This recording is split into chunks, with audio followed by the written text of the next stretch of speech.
Assalamualaikum warahmatullahi wabarakatuh. Waalaikumsalam warahmatullahi wabarakatuh. Sahabat-sahabat semua yang saya hormati, Pak Widianto, Kepala Divisi Keamanan beserta jajaran, sahabat saya Mas Yoyo yang sangat luar biasa mengumpat kita pada hari ini. Beliau dan Bapak Ibu perlu tahu, kita doakan beliau untuk bisa terpilih sebagai calon. Amin. Sebab ini penting untuk mengawal beliau Pak Anies.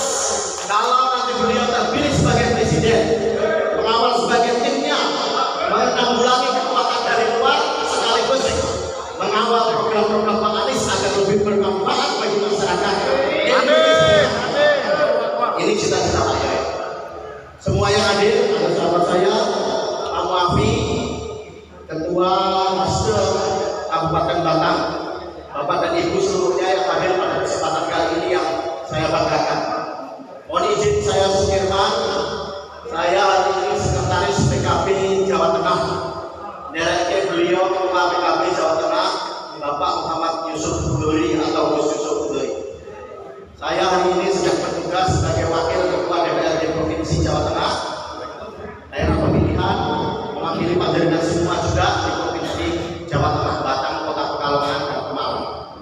Bapak dan Ibu, alhamdulillah saya bersyukur hari ini bisa ketemu teman-teman relawan atau teman-teman Bakwarsi yang sudah tegas untuk memenangkan pasangan Amin, tegas juga untuk mengawal posisi di saksi nanti pada saat pemilu digelar. Saksi ini menjadi penting karena hari ini sudah banyak indikasi-indikasi kecurangan-kecurangan pemilu menggunakan kekuasaan-kekuasaan negara untuk menghalang-halangi Anies Baswedan supaya menjadi presiden dan wakil presiden. Ini tugas kita sahabat-sahabat sekalian untuk mengawal. Pak Yoyo bersama Bakwarsi ini sudah tahun 2021. Bakwarsi ini sudah malam melintang menata barisan sejak tahun 2021. Tinggal kita sekarang hari ini merapatkan barisan sampai ke tingkat daerah, sampai ke tingkat akar rumput untuk sekali lagi mengawal suara kita sampai ke tingkat TPS dan sampai dinyatakan menang oleh KPU. Setuju Bapak Ibu sekalian? Setuju. Bapak dan Ibu yang saya hormati, hadirnya PKB, hadirnya Pak Yoyo, hadirnya Nasdem sekaligus membuktikan bahwa kita ini satu kesatuan dalam kerangka wadah negara kesatuan Republik Indonesia. Jadi kalau ada pihak-pihak yang kemudian mempertanyakan nasionalismenya Pak Anies Baswedan, hari ini terbantahkan dan harus benar sampaikan kepada grassroots bahwa nasionalisme NKRI kehajaman tidak begitu. Bapak dan Ibu, partai yang di sebelah yang hari ini selalu menyatakan paling nasionalisme, kalau ada gangguan-gangguan terorisme, ada gangguan-gangguan dari eksternal atau negara-negara lain, tidak pernah berada di paling depan. Siapa yang berada di paling depan? PKB. Siapa yang berada di paling depan? Nasdem. Siapa yang berada di paling depan? Majelis Syuro yang mempertahankan nasionalisme. Kurang nasionalisme apa Pak Yoyo? Kurang nasionalisme apa Nasdem? Kurang nasionalisme apa PKB? Inilah yang harus ditepis di tingkatan akar rumput. Jelaskan Bapak Ibu sekalian. 2 minggu sebelum kita deklarasi bersama Anies, Gus Yusuf ketemu Pak Anies, menyatakan beberapa hal tentang sikap politiknya, menyatakan beberapa hal tentang cita-citanya membangun negara. Apa yang selama ini diisu-isukan, apa yang selama ini bahwa kita ini dianggap anti NKRI, kita akan mendirikan negara Islam, itu adalah sampah Bapak Ibu sekalian. Itu adalah pihak-pihak yang akan terus mengganggu keutuhan dan persatuan kita, akan mencoba memecah belah kita. Sekarang harus kita perhatikan Bapak Ibu, setelah kita Islam kanan, setelah kita dicap, kita ini anti NKRI dan seterusnya. Hari ini kita harus membuktikan Bapak Ibu sekalian ya, sejarah komunisme, sejarah ateisme, sejarah sekulerisme ada di partai mana? Coba saya bertanya. Jadi besar-besar itu kasat mata, itu kelihatan betul. Sekarang partai sebelah, ya Bapak Ibu sekalian, ada di daerah Boyolali, ada di daerah Klaten, ada di daerah Solo dan seterusnya. Mereka menang mutlak. Karena apa? Apapun tidak bisa terlepas dari sejarah. Sejarah di sana adalah sejarah komunisme. Sejarah di sana adalah sejarah yang anti tentang agama. Ini harus kita camkan. Jadi musuh kita sekarang adalah bukan musuh yang kemudian dianggap mengatasnamakan Islam, tetapi musuh kita sekarang adalah setan-setan yang bergentayangan yang masuk di dalam partai sebelah. Ini Pak Bapak Ibu sekalian, ini Bapak Ibu. Jadi kita memenangkan Pak Anies, Gus Muhaimin tidak semata-mata karena kita ingin berkuasa, tetapi kita juga akan mencoba menata kembali ideologi negara kita yang kita cintai ini, yaitu nasionalisme dan NKRI, serta di dalamnya ada keberagaman umat beragama, ada keberagaman umat Islam, ada umat Islam yang berbagai tradisi-tradisinya berbeda-beda. Ini yang harus kita kedepankan Bapak Ibu sekalian. Ini Bapak Ibu, Bapak dan Ibu, saya tadi memang mengatur kepada Pak Yoyo, nanti kita berbagi tugas. Partai politik saya dengan Pak Mupai berbagi tugas, kita akan mengendalikan, kita akan konsolidasikan anggota-anggota partai politik kita, nanti juga bersama PKS, panjenengan mencoba menyebar juga ke basis-basis di luar partai agar suara kita semakin tebal. Jangan tumbuh, jangan tumbuh-tumbuhan di lapangan. Kalau sudah digarap partai politik, ayo kita meluas. Kalau sudah digarap kursi, kita meluas lagi ke pos-pos yang memang belum kita garap. Agar suara kita tebal, agar kemenangan kita lebih mutlak, dan cita-cita satu putaran agar kita capai. Jadi jargon-jargon nanti akan 2 putaran dan seterusnya, itu pengaruh politik dari kubu sebelah. Jadi Bapak Ibu nggak usah brainwash, nggak usah ada beban politik untuk putaran kedua dan seterusnya.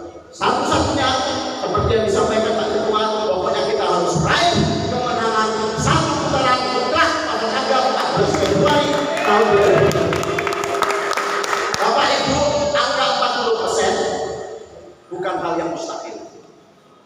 Bapak Ibu sekalian pasti ingat kemenangan Pak Anies Baswedan di DKI. Lalu kemudian Pak Yoyo hari ini sudah bekerja di seluruh Jawa Tengah.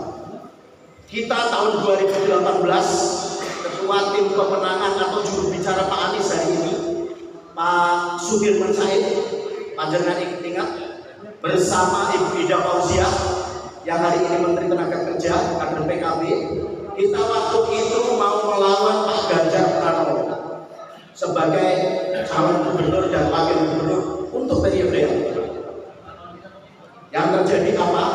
Setelah kita daftar, semua lembaga survei, semua pihak mengentengi itu apa ya? Meremehkan kita semua. Malah paling nggak lebih, nanti kita akan mendapatkan suara dari 10%. Survei menunjukkan angka antara 10% sampai 13%. Itu terus. Lalu ternyata kemudian Bapak Ibu sekalian, perjalanan berikutnya kita bekerja siang malam dan seterusnya, panjenengan juga mendukung. Yang terjadi Pak Ganjar mendapatkan 52%. Kita Pak Sudirman Said mendapatkan 47%. Panjenengan bisa cek itu di KPU bagaimana hasil pemilu 2018, pemilu pemilihan gubernur yang pertama. Itu artinya apa? Angka 40% bukan mustahil. Apalagi sekarang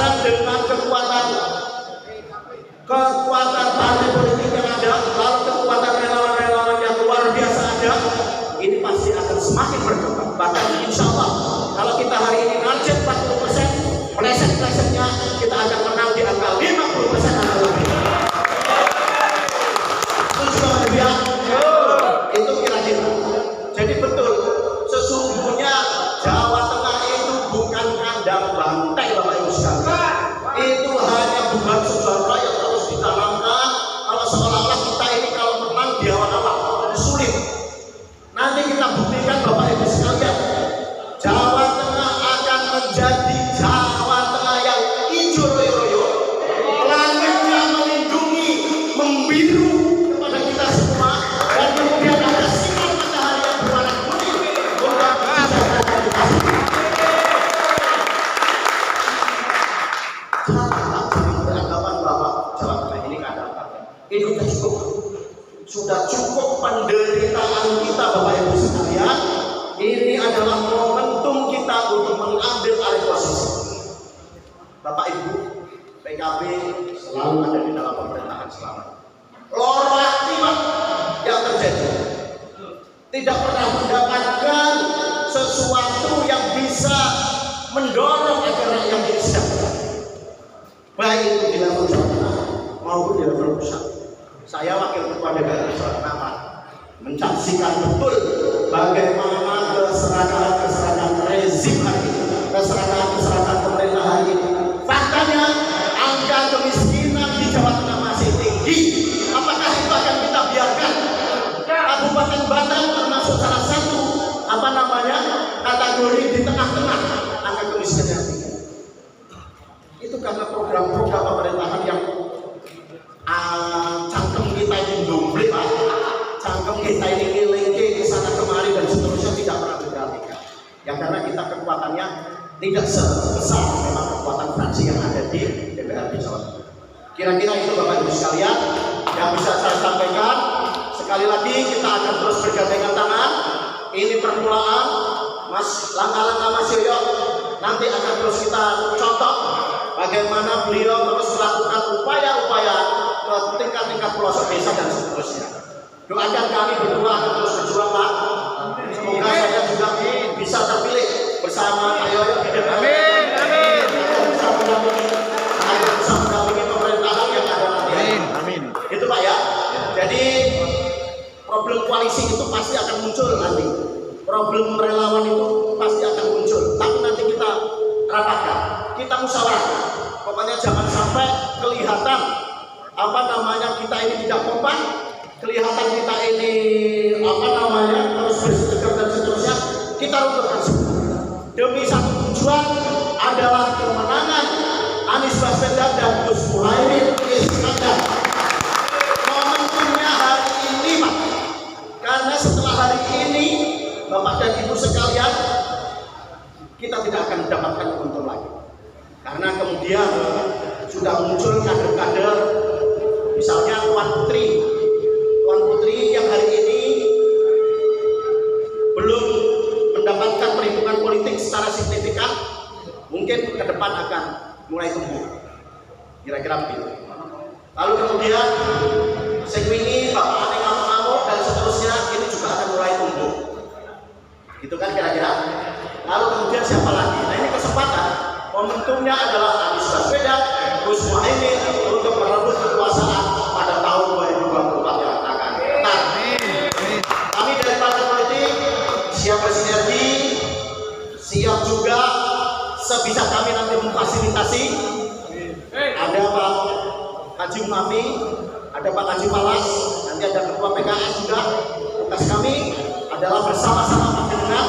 Tugas kami memfasilitasi panjenengan untuk pekerjaan politik yang harus kita lakukan. Kira-kira demikian Bapak Ibu sekalian. Selamat bekerja. Kita satu barisan untuk mencapai kemenangan. Amin pada tahun 2024 yang akan datang. Ada cukup waktu 4 bulan untuk mengorganisir kekuatan. Ini bukan waktu yang lama, tetapi ini waktu yang pendek. Tapi harus kita meraih yang sebesar-besarnya. Sekali lagi, satu